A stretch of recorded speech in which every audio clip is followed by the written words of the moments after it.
একটা গোষ্ঠী বারবার শুধু একটা কথা বলে যে আল্লাহ কোরআনে একটা আয়াত আছে সূরা তওবার ভিতরে, ওয়াতিলকাল আইয়ামু নুদাউলুহা বাইনান নাস। আল্লাহ চেঞ্জ করে দিবেন মানুষকে, মানুষের সময়টাকে চেঞ্জ করে দিবেন, একটা সময় দিবেন।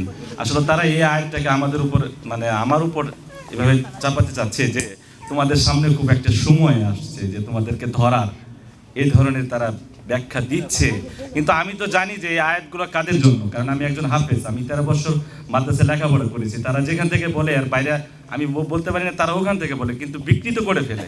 তো এই দিক দিয়ে আপনার কাছ থেকে কিছু শুনতে চাচ্ছি যে অতিলকাল আইয়াম নুদাউলুহা বাইনান নাস, তারা যে বলে যে সময়টা পরিবর্তন আসলে তোমাদেরকে ধরা হবে, কে কাদেরকে ধরবে এটা তো সময় প্রমাণ করবে, তাই না? দক্ষিণবঙ্গের এক পীরের, ওনার বাবা ছিলেন পীর, উনি লক্ষ লক্ষ মানুষের সামনে ঘোষণা দিলেন কি হিজবুত তৌহিদকে যেখানে পাবে পিঠের চামড়া তুলে ফেলবে। একজন দায়িত্ববান মানুষ, দায়িত্ব জ্ঞান সম্পন্ন মানুষ, এটা দল করে যারা, যাদের লক্ষ লক্ষ লোক অনুসারী, এক এক অনুসারীর মন মেজাজ একরকম, ওনারা সেটা জানে না। এই যে বললেন যে হিজবুত তৌহিদ যেখানে পাবেন সেখানে পিঠের চামড়া তুলে ফেলবেন, আমি বলেছিলাম সংযত হয়ে কথা বলুন, আইন মান্য করা শিখুন, নিজের আত্মার উপরে কন্ট্রোল রাখুন, জিহ্বার উপরে কন্ট্রোল রাখুন, কন্ট্রোল ইউর টাং। সময় প্রমাণ করবে কার পিঠের চামড়া থাকে কি থাকে না, বলছিলাম না? এখন আপনারা এই একটা ইস্যু নিয়ে আপনারা অমুককে বুড়িগঙ্গা ভাসাই দিবেন, তমুকরে হিমালয়ের পর্বত পার করে দিবেন, তমুকরে দেশ থেকে বের করে দিবেন। এখন মিন মিন মিন মিন করে বিড়ালের মতো গলা হয়ে গেল কেন?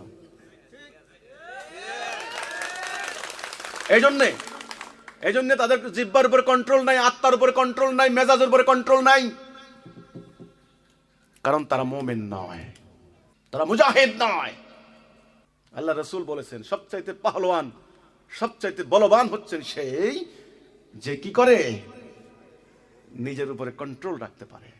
এই যে তারা হুমকি দিচ্ছে সময় আসলে তোমাদেরকে, সময় কি তাদের জন্য আসবে? সময় আসবে মোমেনের জন্য। কার জন্য? মোমেনের জন্য। ওদেরকে বলবেন একটা কথা, আল্লাহ সুবহানাহু ওয়া তাআলা অঙ্গীকার করেছেন মোমেনের সাথে। কার সাথে? আমরা যদি মোমেন হই, পৃথিবীর কারো কোনো ক্ষমতা নাই আমাদেরকে পরাজিত করে। আর যদি আমরা মোমেন না হই, আপনি যদি না হন, সংখ্যা যতই হোক না কেন, ইতিহাসের আস্থা করে নিক্ষিপ্ত হতে বাধ্য হবে তারা। সময় আসলে কে কাকে ধরবে ইনশাআল্লাহ সেটা প্রমাণ হবে। আমি ধরতে পারলেও আমি বলবো না ধরবো, আমি বলবো না, কারণ আমি জানি এখন ধরতে গেলে কি হবে। তারা জানে না, তারা দাজ্জাল চিনে না, তারা দাজ্জালের সার্বভৌমত্ব কি জিনিস বুঝে না। তারা সাধারণ মানুষের ইমানকে হাইজ্যাক করে নিয়ে এ পর্যন্ত জাতিবিনাশী কর্মকাণ্ডে ব্যবহার করেছে। আমি সেটা করি নাই, করতে পারবো না, কারণ আমি যেই কথা আজকে বলবো সেই কথা কিয়ামত পর্যন্ত বলবৎ থাকবে ইনশাআল্লাহ।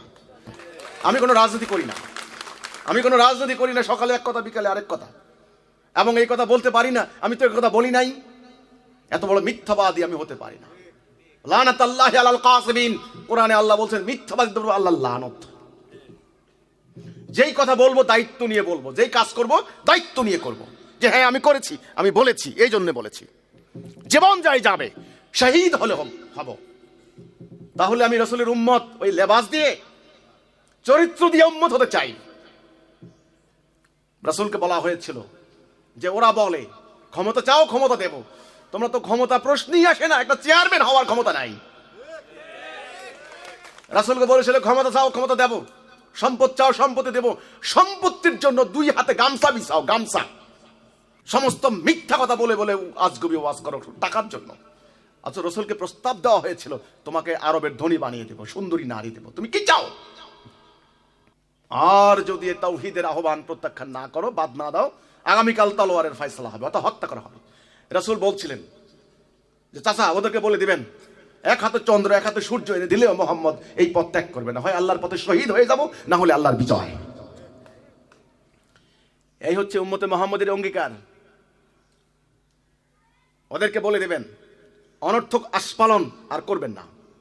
হিজবুত তাওহীদকে মালুম হয় না, তাই না? মালুম হয় না, চোখে লাগে না, এই জন্য হিজবুত তাওহীদের বেলায় কথা বলো। হিজবুত তাওহীদ বহু কিছু করতে পারে, বহু কথা বলতে পারে, কিন্তু হিজবুত তাওহীদ মনে করে কোনটা তার বলা উচিত, কোনটা তার বলা উচিত নয়। হিজবুত তাওহীদ এটা জানে, এই জানার নাম, এই জ্ঞানের নাম হিদায়াহ।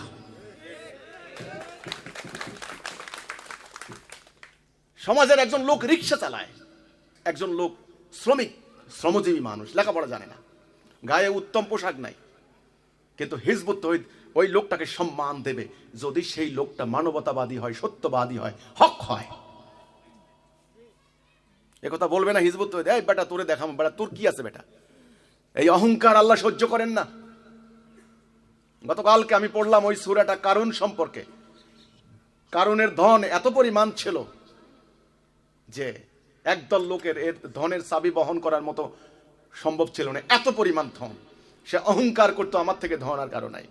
ওই কারুনের প্রাসাদ শুদ্ধ, ধন শুদ্ধ, আল্লাহ সুবহানাহু ওয়া তাআলা মাটির নিচে তলিয়ে দিলেন। এই সমস্ত উদাহরণগুলি আল্লাহ কেন দিলেন? কেন? সূরার নামই হচ্ছে সূরা কাসাস, কিচ্ছা, মুমিনদের জন্য এই কিচ্ছা, এই কাহিনী। অহংকার করো না। অহংকার আল্লাহ সহ্য করেন না। অহংকার আল্লাহর গায়ের চাদর।